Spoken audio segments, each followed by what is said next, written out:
కోవూరు మాజీ శాసనసభ్యులు చేసే ఆరోపణలు రెచ్చగొట్టే విధంగా ఉన్నాయని తెలుగుదేశం పార్టీ నాయకులు అన్నారు. ఇదే విధంగా రెచ్చగొట్టే పద్ధతులు అవలంబిస్తే తీవ్ర పరిణామాలు ఎదురవుతాయని వారు హెచ్చరించారు. చికెన్ వేస్ట్ ఇసుక దందాలు జరుగుతున్నాయని, అందులో తమ పార్టీ నాయకుల హస్తం ఉందంటూ పదే సాక్షి పత్రికలో ప్రచురించడం దుర్మార్గమన్నారు. అసలు రాజకీయాలకు విలువ లేకుండా చేసిన ఘనత తమరికి దక్కుతుందని ఎద్దేవా చేశారు. ఒక్కసారి నీ రాజకీయ ప్రస్థానాన్ని పరిశీలిస్తే నీ నైజం ఎలాంటిదో ప్రజలకు తెలుస్తోందన్నారు.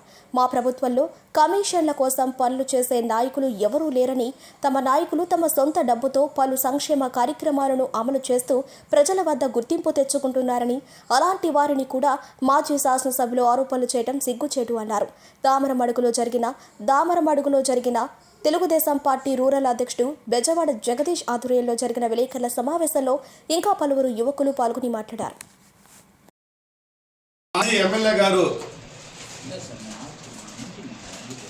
పేరు చెప్పేదానికి కూడా చాలా అసహ్యంగా ఉంది. ఎందుకంటే ఆయన పేరు కనుమరుగైపోయింది. ఆయన ఉనికిని చాటుకునేదానికి మర్యాదపూర్వకంగా సర్పంచులు పిలిచి ఆ సర్పంచుల్ని అవమానించడం చాలా బాధాకరం. రాజకీయాలు బస్టు పట్టాయి అని అన్నాడు. ఓ మాజీ ఎమ్మెల్యే, రాజకీయాలు ఏ విధంగా బస్టు పట్టినాయి? నల్లపరెడ్డి శ్రీనివాసరెడ్డి గారు చనిపోయిన తర్వాత నెల రోజుల్లో కోవూరు నియోజకవర్గంలో నువ్వే విధంగా గెలిచావు? ఎన్టీఆర్ తెలుగుదేశం పార్టీ లక్ష్మీ పార్వతి పెడితే లక్ష్మీ పార్వతిని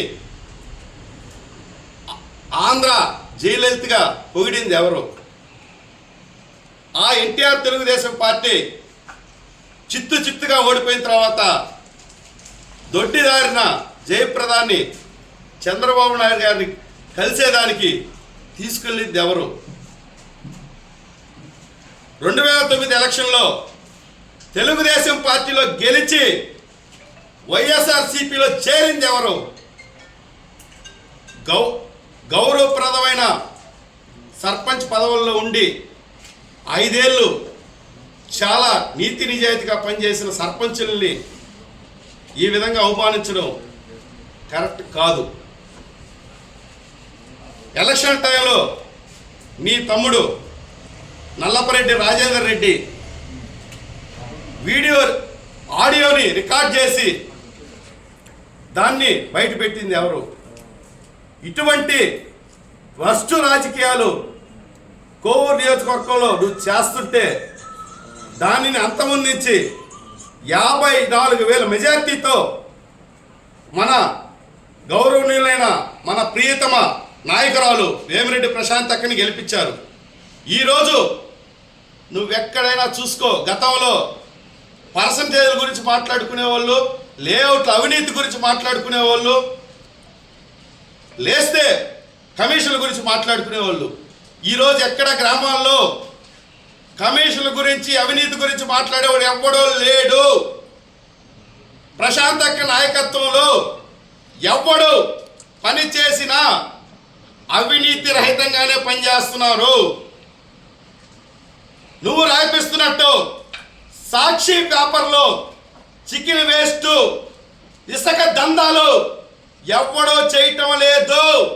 నువ్వు నిజాయితీగా నీ సాక్షి పేపర్ ద్వారా నిరూపించగలిగితే మేమేం చేసేదానికనే సిద్ధం.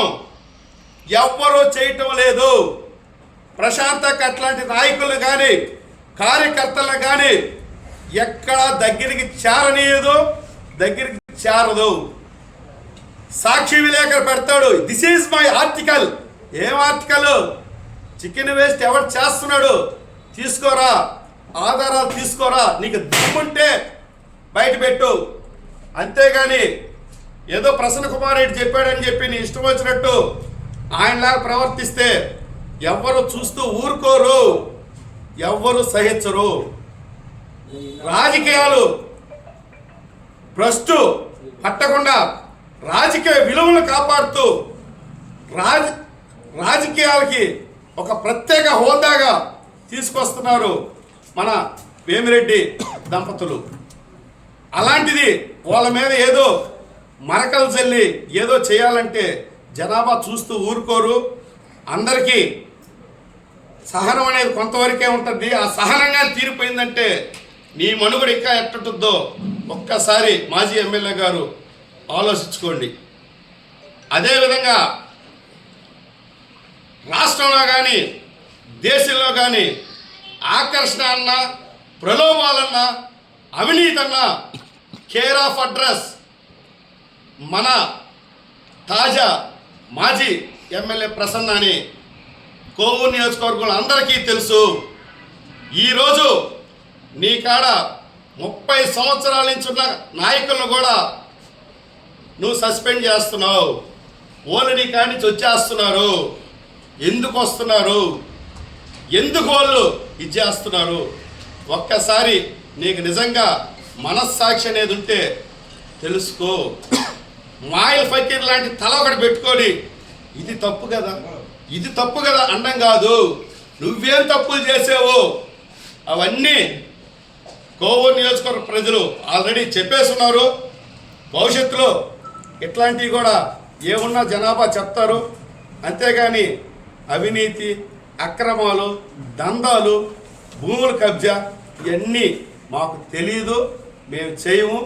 ఇట్లాంటి రాజకీయాల్ని జనాభాకు అబద్ధాలు చెప్పి ఏదేదో నీ మనుగడ కోసం మిగతా కాలాన్ని గడపాలనుకోకుండా కోవూరు నియోజకవర్గాన్ని ఏ విధంగా అభివృద్ధి చేయాలో, కోవూరు నియోజకవర్గ ప్రజలకు ఏం కావాలో అవన్నీ చెప్పి పేద ప్రజల పట్ల మనకున్న రాజకీయ అభ్యున్నతిని కాపాడుకోవాలి తప్పించి ఇటువంటి చీపర్ రాజకీయాలు చేసి గౌరవప్రదమైన సర్పంచుల్ని నిజంగా అవమానించడం ఇది బాధాకరం.